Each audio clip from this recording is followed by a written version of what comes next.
NBA's back, baby! Love this time of year. Sports are thriving. Unless you're the Dodgers, of course. Come on, Dodgers! Hey! Please! What's going on, everybody? Welcome back to the AJA Sports Show. This is this is our first court sessions episode in quite a while. Joining as always, we've got Jay over here, Ace down low. I'll be doing a little bit of the lead today, but how you guys doing today? You guys ready for some LeBron James-led basketball for the Lake Show? What are we doing? Hello? Let's go. I think so, especially against the Warriors. Love to see it. What's up, nerds? Hey, what is up? Did we get new, oh, I love that. The comments, pop up and they're different because they're using a different font or something, Ace? Did you see that? Pop the comment up again. You see, it's I like that. Oh, yeah, I did a little. I mean, we could always change it up a little bit, but I probably a month or so ago, I edited some of these different, shows in our studio here to have different themes, so it looks a little different, so that everybody gets a little different schnazziness when we're on. Yeah, but that one looks pretty cool. It's because we're using the bubble around our names, so it brings up the comments like that too. We'll just bring it up. I think we should. Okay, I kind of like that. We might have to change it for all of them. I like the way it looks. It shows the person's name and the comment. I love that. Okay, very cool. All right, guys.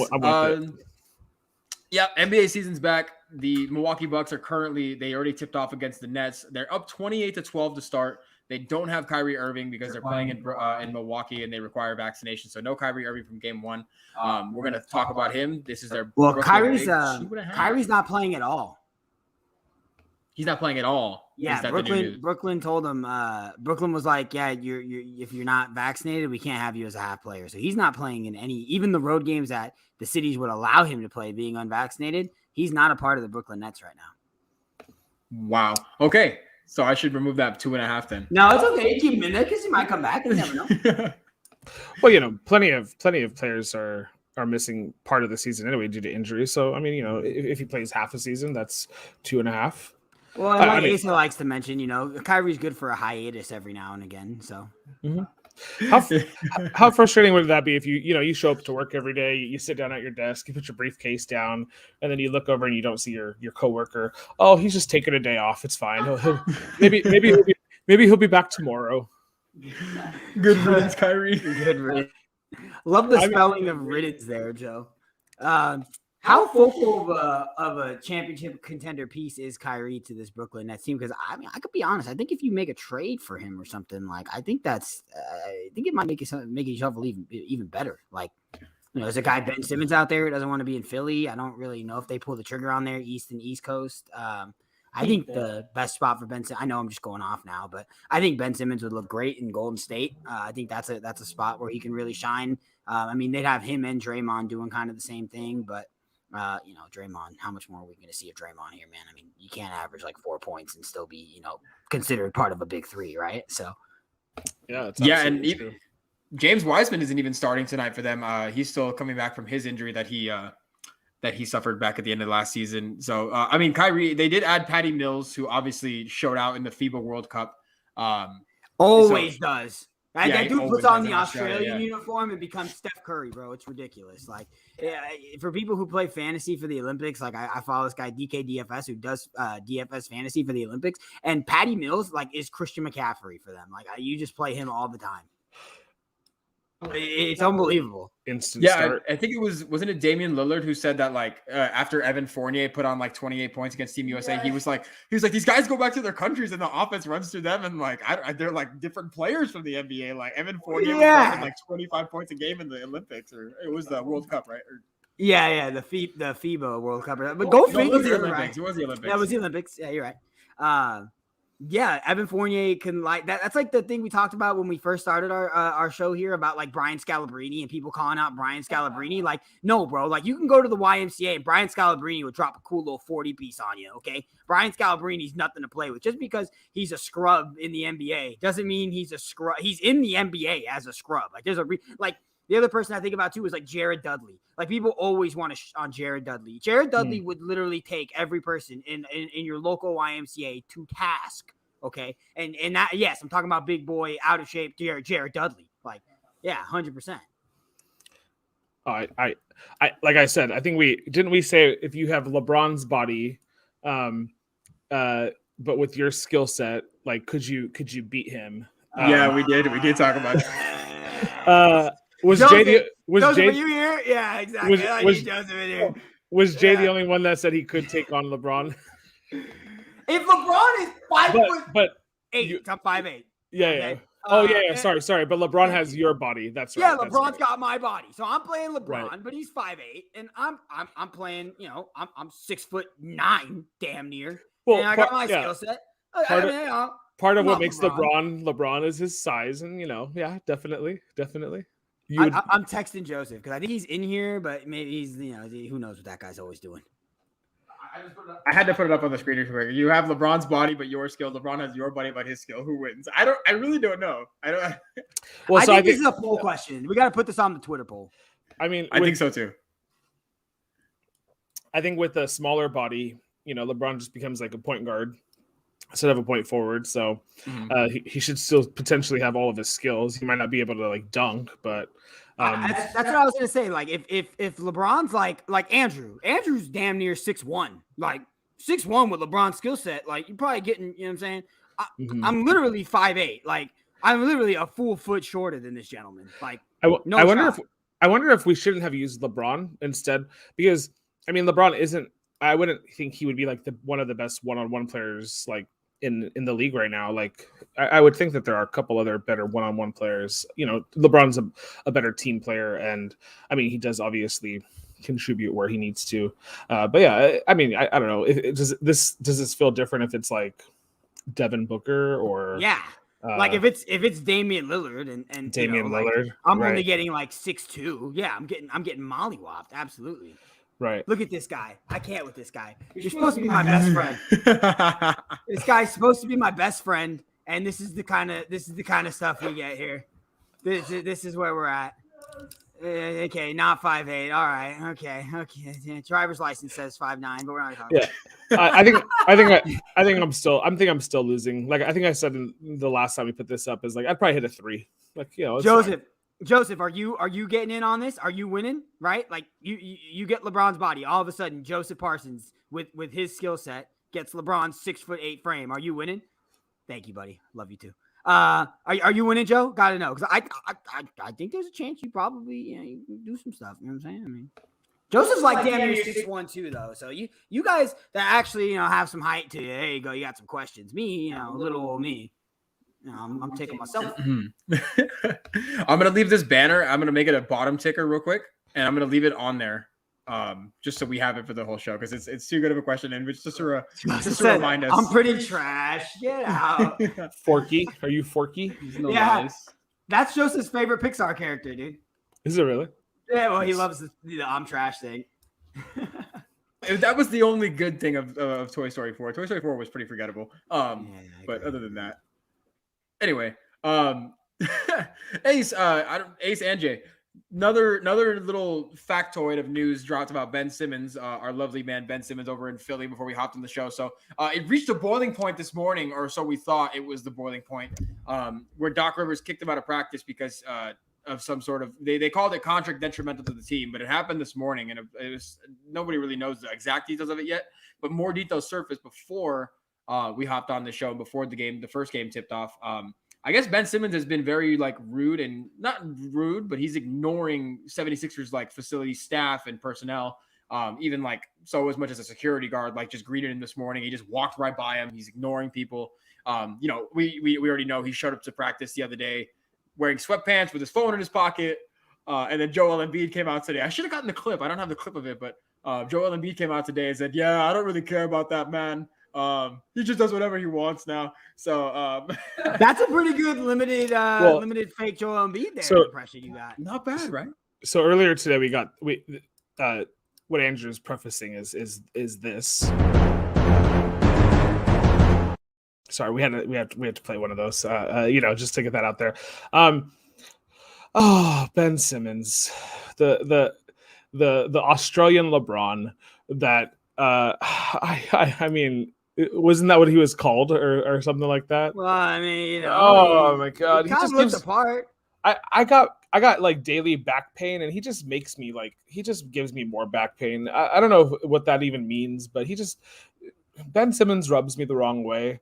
And I'm all for him being happy in somewhere else, and I think he should. But then why are we playing this like tightrope game where you're gonna be in the pool or outside the pool is one toe in, like just jump in, man, or just get the heck out of the pool. Like don't lead on the NBA like this, a pretty good Sixers team, which is it gonna even be they were the number 1 seed last year. Like, are they even going to get there without Ben Simmons? Like, and all the drama that's going to unfold around it. I mean, I know that like these players are supposed to overcome, this drama and whatnot. But I don't know. It just,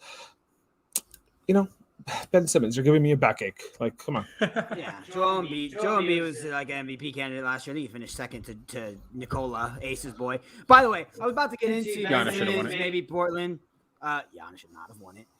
Ben Simmons, maybe Portland. That's where I was. But before I can even get into that, Asa, I am loving the shirt today. Holy Toledo. That is a blast of color you got on there.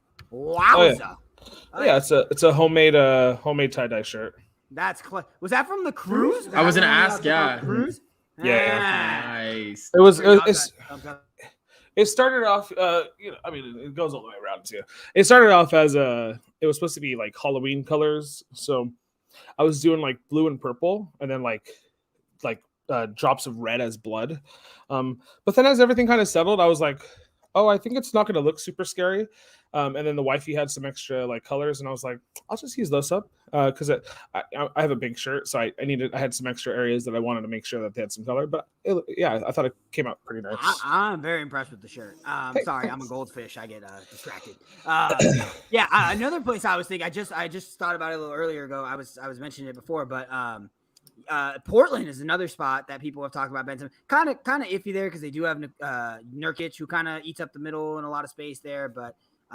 Apparently, part of the collection, dropping merch here soon. What was I gonna say? Oh yeah. Apparently today he wouldn't check in for drills. So like at least like yesterday he was kind of just like halfway checking in for drills. Like Doc was like telling him, okay, here we go, we're doing the drill, and then he was like, nah, I'm good. Kind of sat there. So I have to do this on this show. We have to get first out of the way for this show because it's the first episode of the 2021 season of the court sessions. Is Philadelphia, who is a contender to win a lot of games this year, over 50.5 they're projected, and which isn't the 1 seed theoretically, but are they pressing this? Sorry, I just want everybody to get PTSD. They're like, my alarm to wake up is going on. Well, you know who should wake up? Ben Simmons. Actually, just Philadelphia. Like, just keep doing what you're doing. Find the hell out of this guy. Money will solve all the problems here. Yeah, well, what they did was they actually took his bonus because he did get a signing bonus, but they didn't give it to him because they were going to be fining him. So they put it into like an allocated fund, like a separate fund. And every time they fine him, instead of like going and taking money from him, they just take it out of his bonus. I mean, the amount of money that these guys make. Even that seems like they're just being nice to him. Jesus. Yeah, exactly. Right. Dude, like Kyrie doesn't have to do any work. Did you guys know Kyrie's game check is like $600,000? Like literally like $600,000, like a paycheck for a game. So every time he turns over the ball, I could literally say he's costing someone money, or maybe absolutely. I'm highballing or something, but like, I mean, hold on, let me get out the calculator. So Kyrie, I should know this. I'm stupid. You lose a game check, right? If you don't show up to the game based off of a non-injury, right? Yeah. It's like depending on what exactly. So when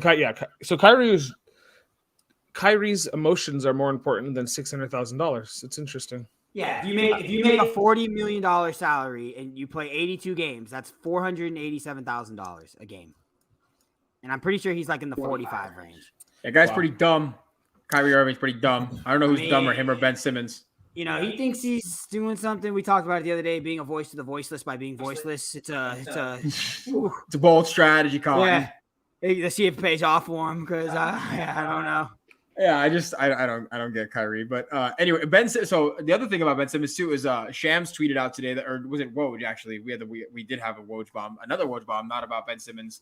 Shams detrimental at practice, but Shams was Jabari Parker signed or something like that. I mean, not important. Sorry, go ahead. Not really a Bam. We'll get to you later, Sham. But I guess they one NBA executive spoke to him and is like how basically like quote unquote said this is how he's handling this. Like, what makes him desirable? Like, is there even a trade destination for him at this point? Like, has he kind of like talked himself or like acted himself out of like even being dealt out of Philly? Like, how far do you think this goes? Because now you have a team. Now you're not only quitting on basically your organization, but the other organization has to, take into account that like, we're going to take you on, but are you going to quit on us? Like, are you going to act this way if things don't go your way? Like, where does it kind of end here? Like, do we see him just staying in Philly or? No. Yeah, I mean, this is getting just really rough. I don't know how he stays in Philly. There's definitely going to be trade value for him. I mean, he's still really young and he's still super talented. I mean, for someone who doesn't shoot the ball particularly well, he still averages like almost 13 points a game throughout his career. Obviously he's a big assist and rebound guy, does a lot on the defensive end, is a really good, efficient PER guy. I think there's definitely still a market for him. Obviously, the more that this goes on in Philadelphia, and I understand them trying to salvage as much as they can and try to keep him there, but the more this goes on, the more depreciated his value gets, right? Like, no doubt. But I still think there's still a few moves you can make out there, like doing something like getting a CJ McCollum makes a lot of sense. Like I was saying earlier, Nurkic being in the middle isn't super ideal, but if you're Golden State, giving up James Wiseman's not, he was just the number one pick, so not something you really always want to do. But damn, Ben Simmons is unbelievable, and James Wiseman has shown some stuff, but nothing like Ben Simmons has. Obviously, he hasn't had as much time, injured in his first year, but no, there's still going to be trade value for him. Again, just like I mentioned, it's just going to be depreciated the more and more this goes on. Yeah, I whatever championship window they had. So if this is the window, it's shattered. It's gone. I don't think this team has a chance to win it at all anymore. And I very much I think I picked them in our finals predictions and playoff predictions last year. And obviously they came out and laid an egg in the playoffs. And I don't see it happening. I would think that the Brooklyn Nets without Kyrie have a better shot this season to win the title. I would say the Giannis and the Bucks do, even though they're going to have a huge target on their back. Kyle Lowry in Miami, I would say, they have a better shot this year than the Philadelphia 76ers. So, and what if they made a move, Ace and Andrew, just out of curiosity, like what if Philadelphia did go, for example, and were able to pull something off for like CJ McCollum? Because I personally, I think that if they could pull off a move for like CJ McCollum, I like their championship aspirations more than they did with Ben Simmons, to be quite honest with you. Well, they're losing elite defense. I don't know. What's your thoughts, Andrew? I don't know. I think what you lose is probably a facilitator, but if Tyrese Maxey, who is in the graphic later, and we'll talk about the Sixers when we get to like our teams breakdowns, Tyrese Maxey, if he can be that facilitator and playmaker, obviously you don't expect him to be as good as Ben Simmons, because as good as Ben Simmons is like running the floor and fast breaks, he's probably a top 5 player in the league when it comes to just that. So if you can get that out of Tyrese Maxey at least a little bit, and then add the scorer that CJ McCollum is, to not have to be so reliant on Tobias Harris, because I think that's one of the big drawbacks outside of Joel Embiid, because Embiid's going to be Embiid, but then when you have to rely on Tobias Harris to really get you buckets, I think that's when you really struggle if you don't get those to fall.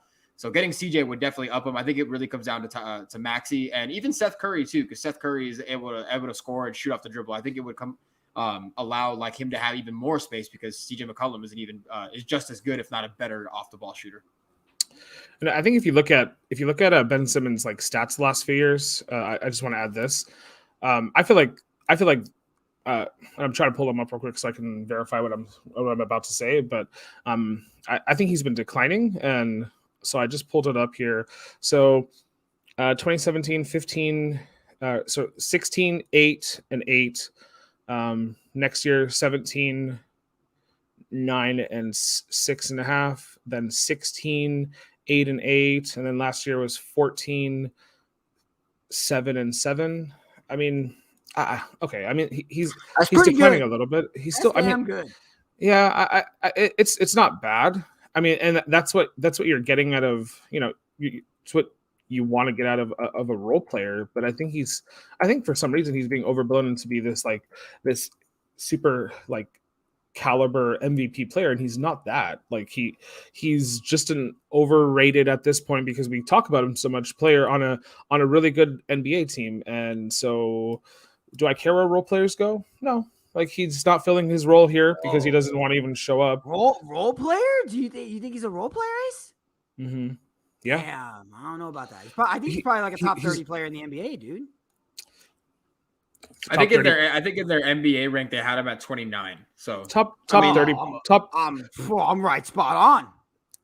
Yeah, but he's not anybody's number one choice. There's 30 NBA teams. Why would he? If he was my top guy, I'd have a bad roster. Yeah, as a number two. I mean, he's not a number one, right? He's a number two. You have to be able to be a number one, but I mean, I don't mean it to like say like he's okay. I mean, I looked at his stats. They're relatively the same, just a little less points. And I mean, we didn't look at the nitty gritty. We just looked at his points, rebounds, and assists. Obviously, I mean, I'm not saying he's not valuable where he stands, but he's not MVP value. He's probably the best. He could probably be a really good 2 on any team. But like, I mean, if you add him to the Golden State Warriors, does that increase their chances at a title this year? Yes. I'm not saying that they're gonna like that would obviously like if that happens would equal a win or not for them. But I mean, I wouldn't say that he changes that formula though. If the Golden State Warriors are going to win an NBA championship, it's going to be because of Klay Thompson being healthy and Steph Curry, balling out like normal. And anything you get from Ben Simmons is just cherry on top. So. Yeah, he definitely brings a presence that like is not what you build your team around, but he brings in that culture that like is to push up push up the pace of the game and get out in transition and stuff.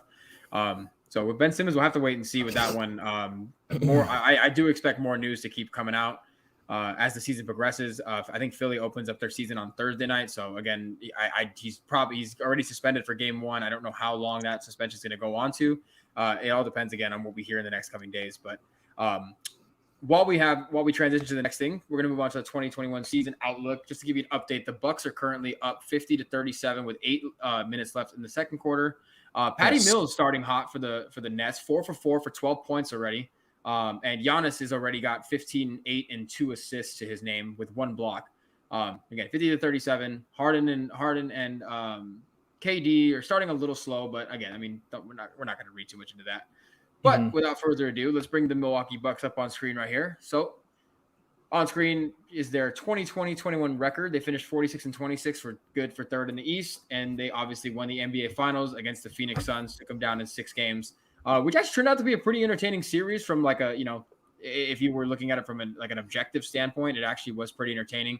Giannis had a 50-point game followed by a 40-point game. K-Mid went off back-to-back games for 35, 12, and 5. And Drew Holiday was Drew Holiday. So, what's your guys' like quick outlook here for the Milwaukee Bucks? And it was a 72-game season, so I guess this question is skewed a little bit. But are they getting over or under 46 wins? I feel like I know where you guys are going to lean towards this one again. But it's 72-game season last year, so 10 games fewer. So,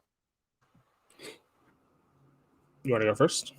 No, yeah, I mean, even if it's like that probably average out to about a 52 win season there. If we extrapolate that over 82 games, I can definitely see them winning like 58, 59 games, 60 games. They're a very good team. They're super deep too. One injury they had in the postseason that people seem to overlook for some reason is Dante DiVincenzo. He's not a household name, not somebody that is a super flashy name, but someone that they rely on for a lot of things. He's a really good 3-point shooter, gets after it on the defensive end, is a really good perimeter defender. And they're tough to guard. They're a tough out, especially defensively with Giannis, and Middleton is a damn good defender. Drew Holiday, for his size, is one of the top defenders in the league. And then Dante DiVincenzo, again, does a great job of guarding those 1 or 2 positions. So I think there's a lot of growth still for this Milwaukee team. Giannis, if he shoots anything like he was doing in the preseason, this is going to be big trouble for anyone else in the NBA. So, yeah, I think there's a good chance for them to make it to the Eastern Conference Finals pretty easily again. Yeah, so we've had 3 repeat champions in the last, I don't know. I can remember the Lakers, obviously, with Kobe and Pau, the Heat with LeBron, Wade, and Bosh, and then the Warriors, obviously, with their trio. I mean, their main core is still there. I'll say over for sure on the wins. Like I could see them having 57, 58 wins pretty easily. Some of the role players are changing this year, so their chemistry has to change there, and we'll see what product they get out of them. But I mean, if Giannis is gonna ball out like he did in the finals, and this kid is something else, and clear front runner for MVP again. I mean, I know he won't necessarily probably be my choice, but Giannis is amazing, and this Bucks team is poised to make it and be one of the last teams standing for sure. Yeah, I kind of banged this drum a little bit when we were going over like who our MVP picks were back in like April. 27, 11, 6, 1-1, 3 straight seasons, which is one steal, 1 block. If he can replicate that again, plus get the 1 seed in the East, I think he's got a good shot at it. We'll have to wait and see. If his shooting, we've noticed in the preseason, I'll touch on real quick. His pull-up shooting from 3 and from mid-range, if he does that consistently, they're going to win 75 games probably. That's being a little facetious here, but let's not forget that Durant, if he had a smaller shoe size, like they might not have been in the finals. So, I mean, I don't know. That's true. I don't know if that means the Suns would have won or the Nets would have won, but man, that's how close some of these top teams are when they play each other, and that's awesome. Moving on to their opponent that they took down in the finals, who had kind of a Cinderella run.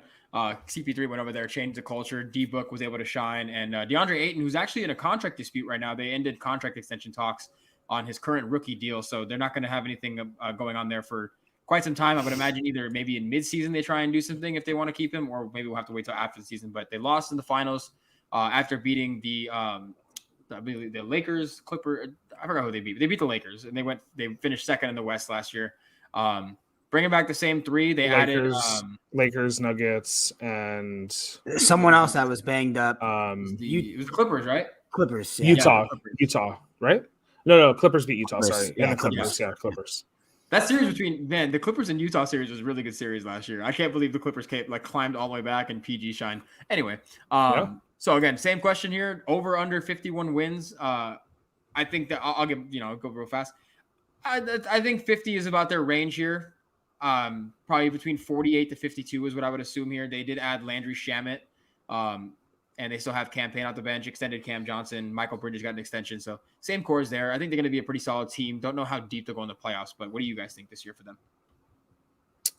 I can go first real quick. I mean, I think I probably underestimated them a lot last season, and that wasn't necessarily a slight on me. I just wasn't expecting like the results with Chris Paul and Devin Booker together. And now Chris Paul, he's 36, and again, that's not necessarily a slight on him. He's a game manager. He did get a little injured in the postseason last year, overcame that, obviously got this team to the finals with his contributions to that team. I think the Aiden part is a little, I wouldn't say worrisome, but annoying, because like, if they really, really embraced whatever contracts they had with him, like thinking about this team just got to the finals, right? They should be the favorites to get there again in the West, at least in their minds. And why wouldn't you try to figure out your contract? So it just, to me, it doesn't make a lot of sense. But yeah, I mean, Chris Paul has put back-to-back like amazing seasons together.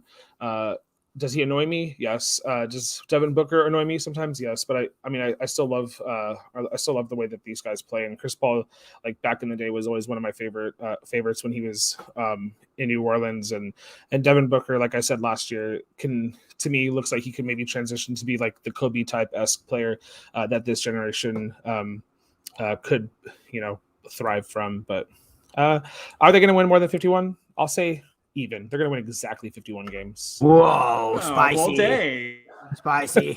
Yeah, I'll give them an extra game or two, because I think they win like 55 or something like that. They're still a very good team. Everyone all the stuff that they were good at last year, they're bringing back this year for the most part. The DeAndre Ayton contract dispute is interesting. This is a team, Phoenix, that doesn't like to dip into the luxury tax. If you're going to be making deep playoff runs, man, you have to, dude. Literally, you have to pay these guys. And you just saw DeAndre Ayton.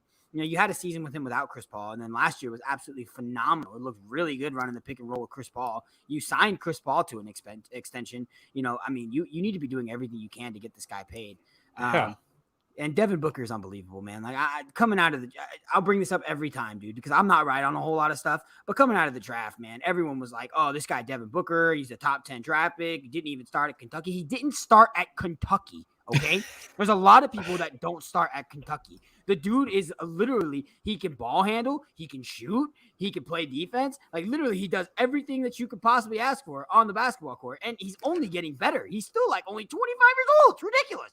So, yeah, no, Devin Booker is absolutely amazing. He's going to be, a factor in the Western Conference for a long time. Obviously, it's going to be up to what Phoenix puts around him.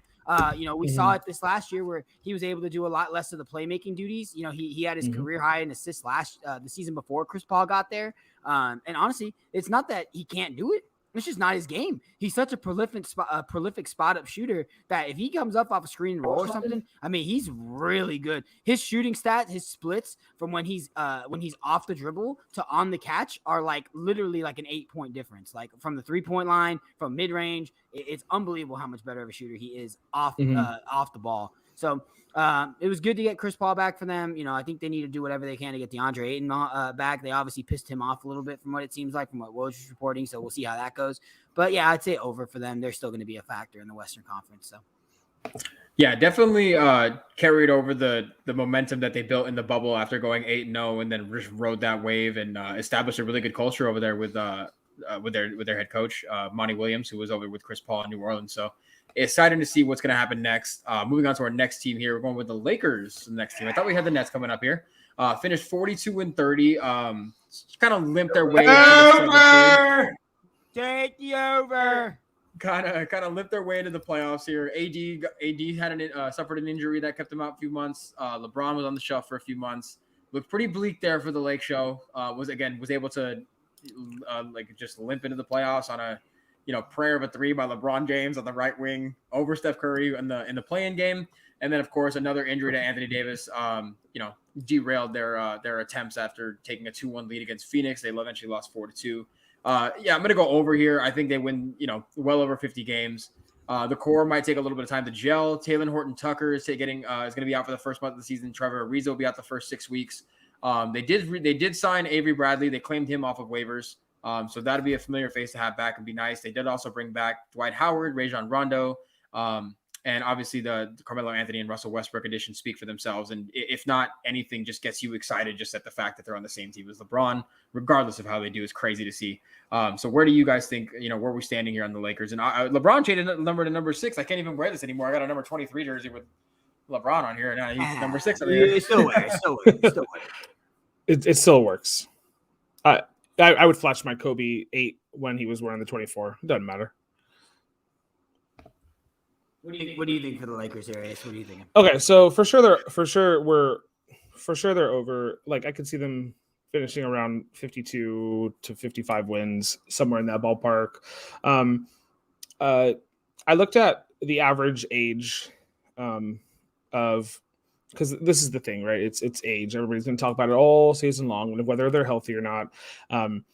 The Chicago Bulls in 97, 98 had an average age of 32 years old, and they won a title. The Dallas Mavericks in 2010 or 2011 had an average age of 31 and a half. It doesn't matter how old you are. It just matters, can you be there at the end of the season, and can you be healthy, and can all your stars be there? Because if all these stars are there, then this is a championship contender. Russell Westbrook's game is going to fit really well in this system. LeBron James is gonna thrive off of having someone else who can bring him playmaking abilities. AD, I love him to my core. I just need him to stay healthy. We often gets compared to a baby giraffe because he gets just born, and he feels like he goes down so easily. But Carmelo, he knows what he has to do. He understands his assignments. A lot of role players on this team. You have the best team captain in LeBron leading this group. I would say this team is hungrier than it is this year than it was last year. So for sure, Lakers have a definite shot to win the championship. And if they had been healthy last year, they would have, in my opinion, they would have made it. So, baby giraffe. Any team that has LeBron James, just they're championship contenders, bro. I mean, literally for the last if anyone that's watched the NBA the last 12 years knows anything, it's just pick LeBron James' team to make it to the finals. You're gonna be right 89% of the time, literally. Yeah, and everything Asa said is absolutely right. If this team stays healthy and they are a little bit older, but if they stay healthy, who wants any part of Russell Westbrook, Anthony Davis, and LeBron James? I don't know any team that's okay with that. I don't know any team that can match up well with this. Obviously the question is shooting, right? But the Lakers, I don't know how they did it, man. Kendrick Nunn shoots out of the ball. Malik Monk, Wayne Ellington. I mean, they got shooters. And we've talked about this before on this show, and I've made it kind of a joke, but LA is where shooters go to die, okay? I don't know if it's the bright lights. I don't know if it's being in La La Land. Danny Green is a career sharpshooter, comes to LA, shoots 34% from the field, goes to Philly, and his first year in Philly, almost 40% from the three-point line. Are you freaking kidding me right now? He played us. Yeah, exactly. He played us for fools, is what he did. This team is going to be phenomenal. They're going to win over 42 games. I will say the LeBron MVP stuff is probably over, right? That's not a knock on LeBron. He's going to be unbelievable. His player efficiency rating is still going to be through the roof. But now when you have Russell Westbrook, who loves to gobble up rebounds and who also does a really good job of facilitating, I mean, you're going to have Melo 5 or 6 times a game, go up for rebounds and yell, that's my ball or something, whatever the hell he yells, and take boards away. So the MVPs for LeBron, probably are not happening anymore. But I mean, really, we're worried about championships, baby. We're trying to stack up. When you play for the Los Angeles Lakers, you know what I'm saying? We don't give a damn if our players win MVPs, except for Kobe, who got absolutely robbed, only getting one. We're worried about putting up the big boys, the banners. You know what I'm saying? The big rings. You know what I mean? Huge. Oh my god. Yeah. Hopefully, everyone stays healthy and we don't have a repeat of last year where we're hobbling through the season, hobbling through injuries. Did you have one more thing you wanted to add, Ace? Oh no, I was just gonna say something, but I don't remember. I already forgot. It's okay. Do it for Kobe. Do it for Kobe. Do it for Kobe. As it's always do it for Kobe. So I'm glad Patty Mills stayed perfect so far. We bring in the Brooklyn Nets here. They are currently trailing, again by 13. Patty Mills is 5 for 5 and absolutely carrying the franchise tonight from these 5 for 5 in 3-point land, 15 points. Kyrie Irving half in, half out. James Harden, KD, I feel like would probably just be okay on their own. We mentioned it already, just leading this team by themselves. They're amazing. Yeah, but sorry. Yeah. No, it's okay. They finished second in the East with James Harden last year. They went 38-6 in the regular season in the 44 games that he played. They lost in the conference semis, and as Ace mentioned earlier in the show, had KD's shoe size been just a tad smaller, they actually advanced to the NBA Finals, and who knows what happens. Actually, they would have advanced to the conference finals, and then they would have had to play Atlanta. My bad.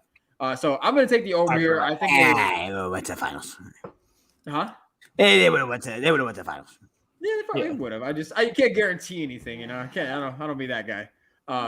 But yeah, I definitely think a top 2, top 3 finish in their conference and a 55 plus win season is probably about right for this team here, barring, obviously any injuries with or without Kyrie. Where do you guys stand and what's your outlook for Nets going forward? Yeah, I think they go over for sure. This team obviously doesn't have Kyrie Irving right now. They still have LaMarcus Aldridge and Blake Griffin and Joe Harris and Bruce Brown. I mean, they still are a very talented roster. So, I can definitely see them going over. They're going to be a factor in the playoffs, especially in the Eastern Conference Finals once it comes in. Kevin Durant obviously is unbelievable, top 2 player in the world. So, top 2 because LeBron's top 1. So. Oh yeah, well I was trying to a little behind the scenes here. Ace was going first on all the teams, so I was like, all right, well I'll go first on this one, and I didn't even notice that Ace was kind of just gonna take the reins here and go first on all of them. My bad, boys. No, we'll go back and forth. You're fine. It just made me laugh. I just had to laugh. If you look at the numbers of these guys, obviously, like it's the LeBron thing you just mentioned. If you have if you have two of these three guys on the roster, they're championship caliber regardless. Injuries kind of plagued them last year, especially in the playoffs. It did definitely make a difference. Kevin Durant and James Harden look like they are just done with Kyrie, though. So, your attitude and your leadership from these two guys means everything. So, I really wouldn't say like they're my proverbial like pick to make it to the championship and be a championship contender right now, because of I don't know where where they kind of fall. If you remember, like Kevin Durant went to Brooklyn to meet up with Kyrie, knowing that they were both going to pretty much miss like their first season together, but as an investment to their future. And then Kevin Durant's like not getting that investment back from Kyrie right now. So I could see how that is super meaningful, and it could drive them to either be even more willing to do it without Kyrie, or just be like whatever. So I could see it as a catalyst. I think if Kyrie sticks around though throughout the season, it kind of just creates a distraction. So I don't know, but I could see Kevin Durant thriving from a little bit of more adversity on that end. So and this is a team too that sorry. Ace. I was going to say plus 48 wins. Oh, gotcha. Plus 48. Yeah, I think we can all kind of lock that in as long as they're healthy. I feel like it's a caveat for a couple teams that dealt with injuries last year. And also, Brooklyn is one of the worst defensive teams last year. They didn't really do anything to help their cause there. But I guess when you can score 140 at night, it's not going to really matter. So we'll have to see if that method works for them. Steve Nash going into his second year as head coach there. We'll go over to the other side of the coin. The team who finished first in the East last year finished 49-23. Surprise loss to Atlanta in the conference semis. Honestly, almost an embarrassment with the John Collins posterization of Joel Embiid in that Game 7 to ultimately lose 4-3. Trae Young kind of announced himself to the world, got his $200 million deal. Michael Porter Jr. followed that up. We'll talk about him in a second. I kept Tyrese Maxey on here. I mentioned him. They seem to like him a lot in Philly. And if they are going to get rid of and move off of Ben Simmons, they are going to need someone to facilitate and do what he does.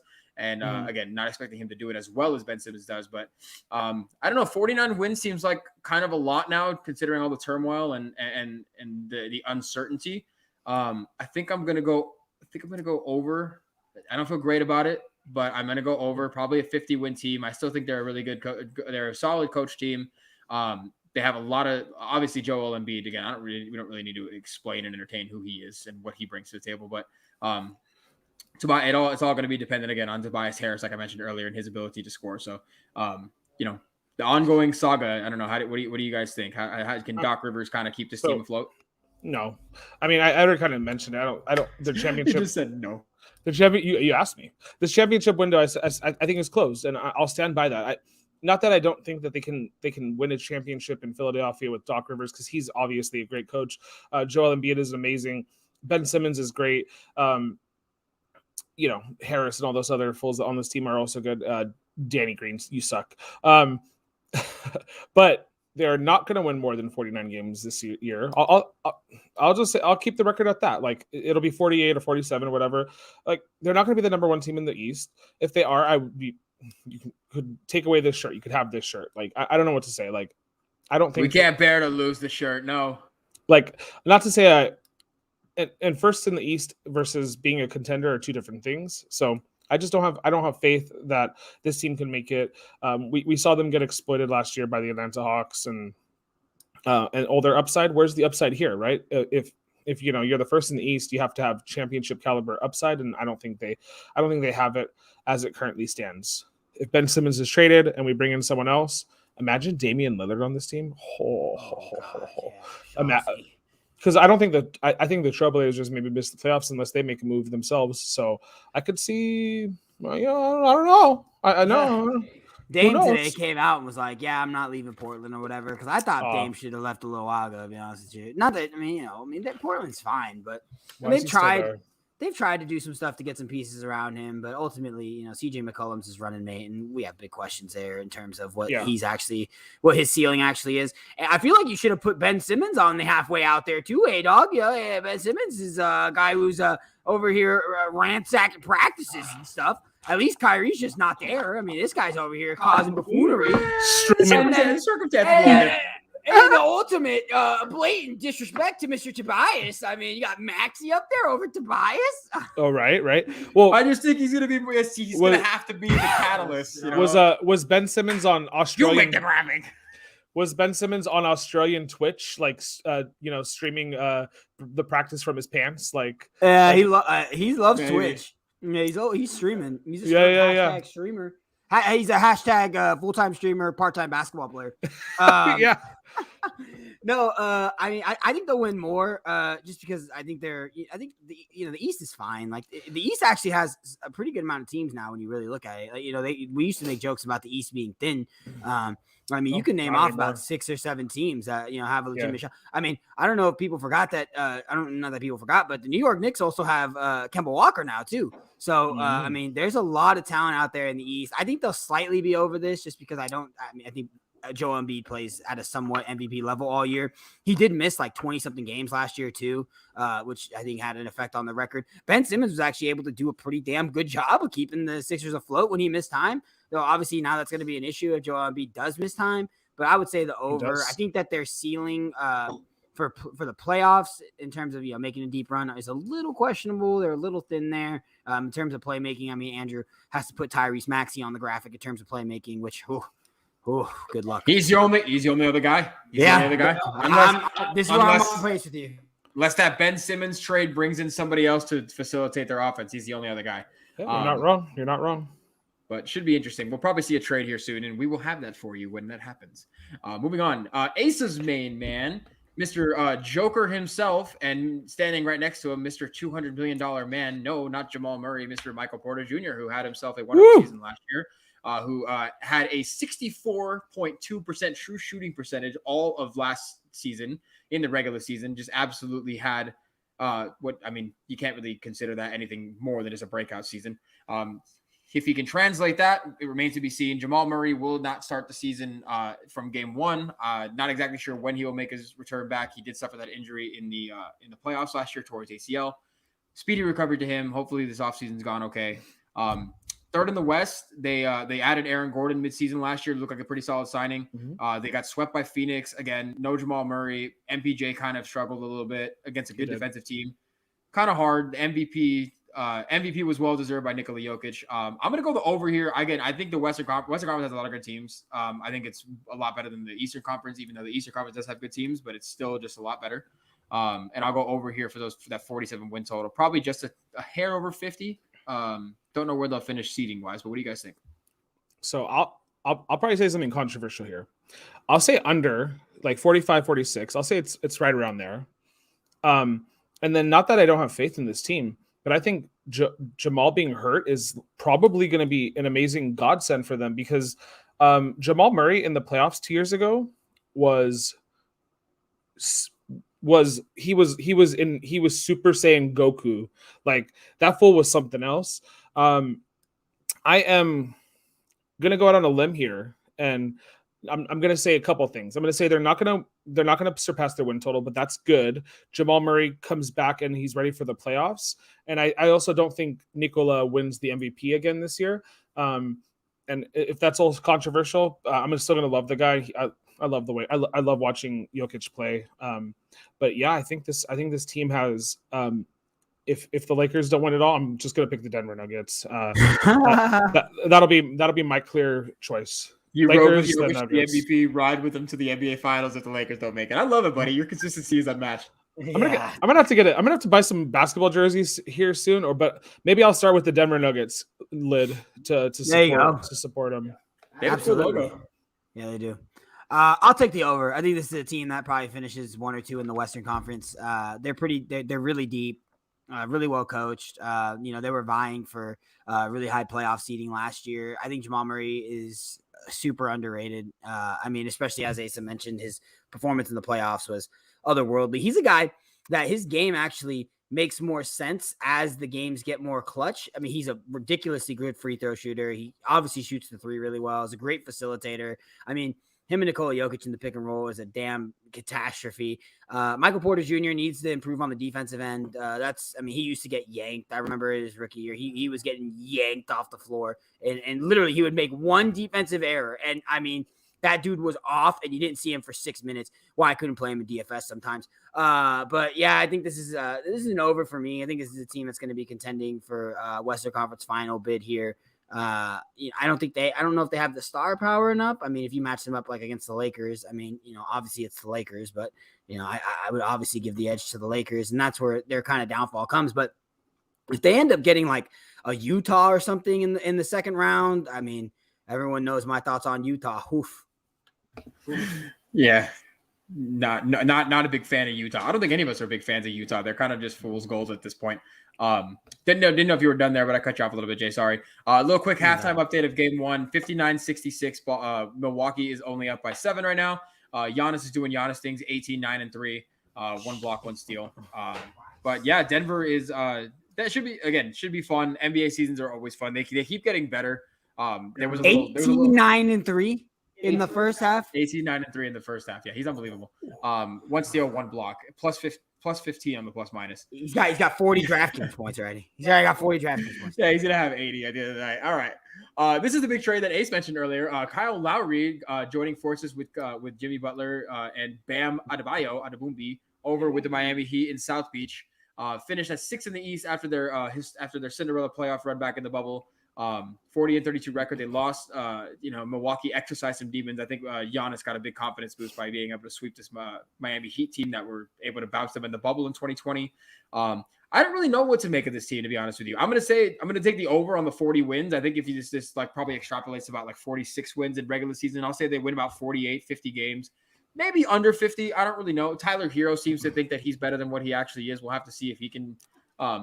Andrew was absolutely raking him the other day for this. Listen to me. Tyler Hero went out and said that he feels, and I don't care if you feel or if you think or if you demonstratively say it, you'd have no argument to say that you belong in the same category as John Morant, Luka Doncic, and Trae Young. You just don't. You averaged 11 points last year. You had a couple good games in the playoffs in the bubble. Like, I'm not trying to crap on you. I'm all for young players having confidence, but that's silly. That's just laughable. I mean, I'm sorry, but anyway, I'm not going to go too long on them. Jimmy Butler looks good with a headband. Bam Adebayo is really good. Probably going to get better. I'll take the over here. What do you guys think? Okay. A lot of people are thinking that the Miami Heat will be poised to be the team in the East this year. Some people I've even read saying that they could be the top seed this season, and I can see that happening. It's just one of those things where you have to see how the chemistry plays out. One thing that I didn't realize though, that Kyle Lowry is in his 15th year. For some reason, I'm like, he hasn't been in the league that long. And then I looked at his numbers. He's actually gotten better the last 4 to 5 years than his like first 10 years in the league, which is great for him.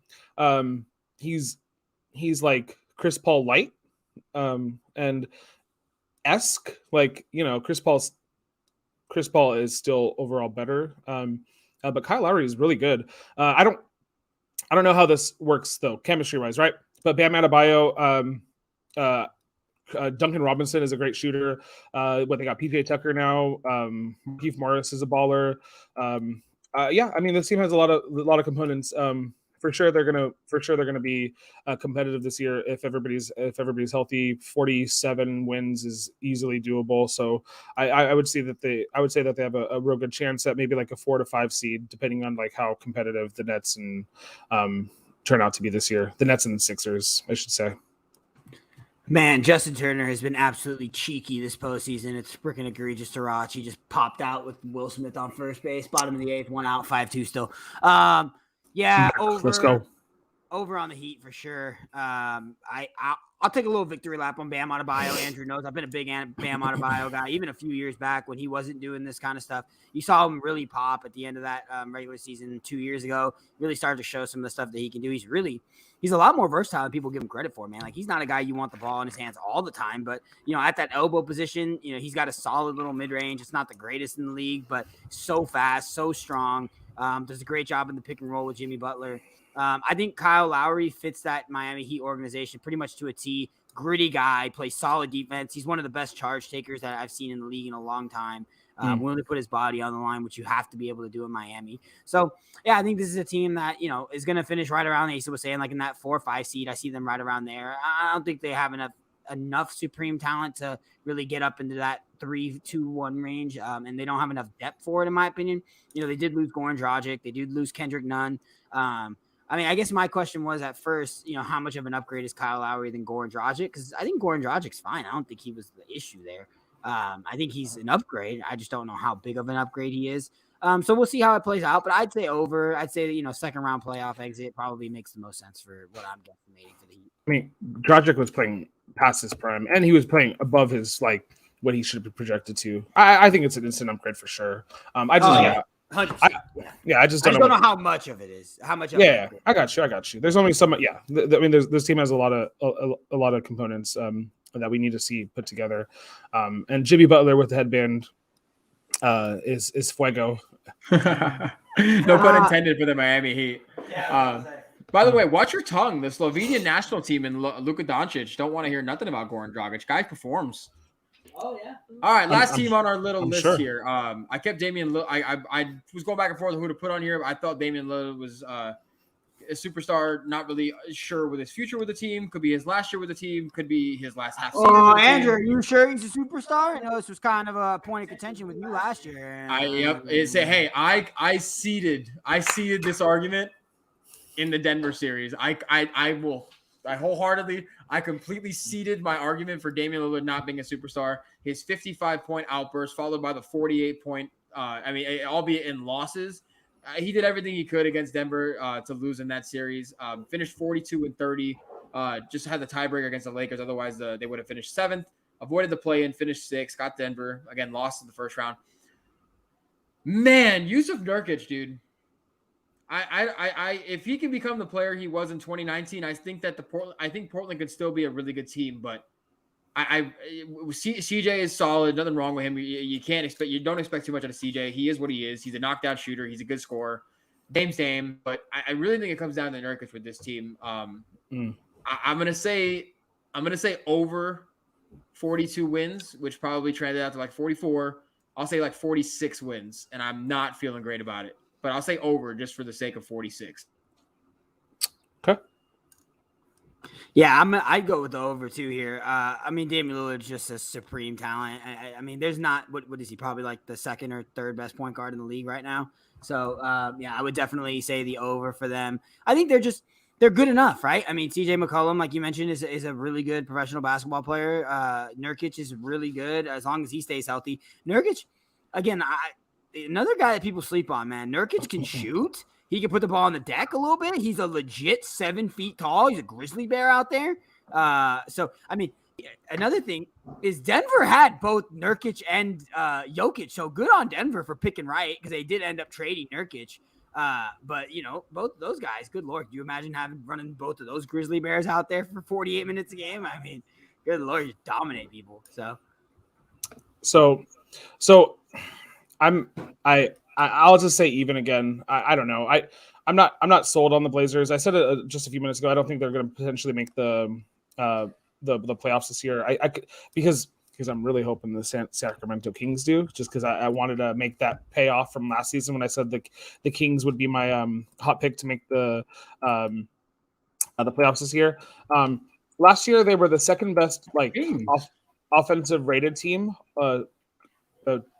in pro basketball reference. They were also the second worst defensive rated team, right? So you get what you get from them, right? It's going to be a high scoring game, however way you look at it. I'll just say the key to this is this season is, if you look at it, they have the toughest schedule in the first third of the season this year.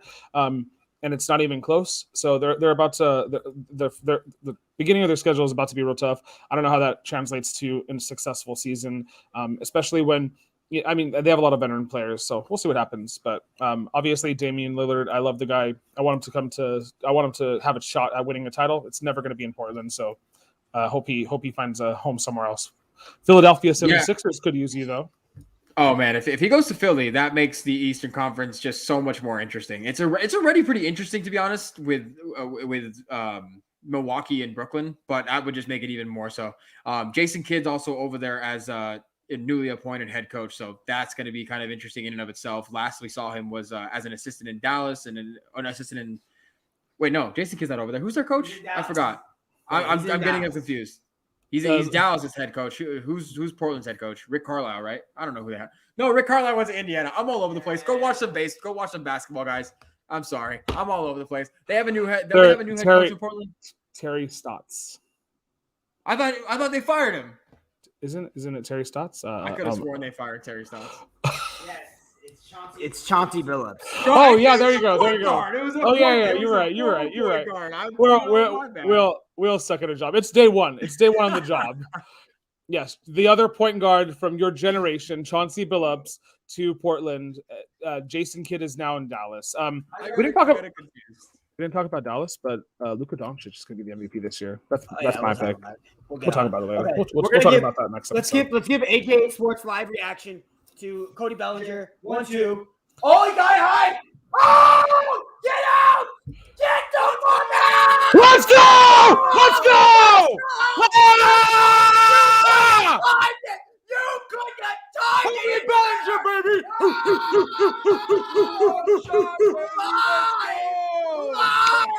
I just called. We have it in the chat. We have the prediction in chat, ladies and gentlemen.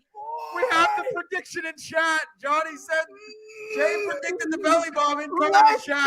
Go! Whoa! Ties the game up at 5-5, bottom of the 8th. Wow. Oh my God. Oh wow. Nostra Johnny, huh? What do we do? What do we do now? Oh my gosh.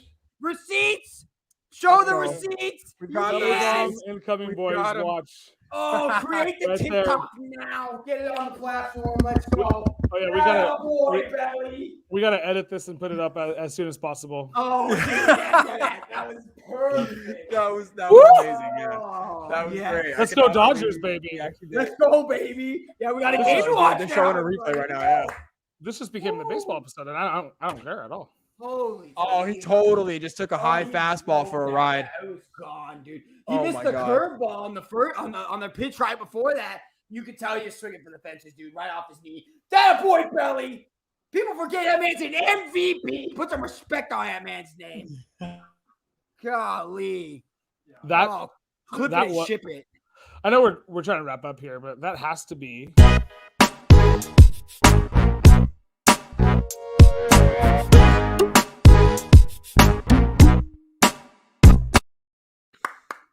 The AJA moment of the show. And we got another base. No, baby, let's go. Stay high. Okay, we'll just hop off now. Andrew, wrap this up. We gotta go watch some Dodgers real quick. Thank you for tuning in today. Twitter and Instagram, AJA Sports Show. Just go ahead. Oh my God, we got a comment in here. We out, baby. Yes, Lord Lizzie, let's go. Live reactions, baby. Here comes the outro. We'll see you guys next time. I love you all. I feel so alive right now, Andrew. Let's go, Dodgers. Let's go, Dodgers. Let's go, Dodgers. Yeah, baby.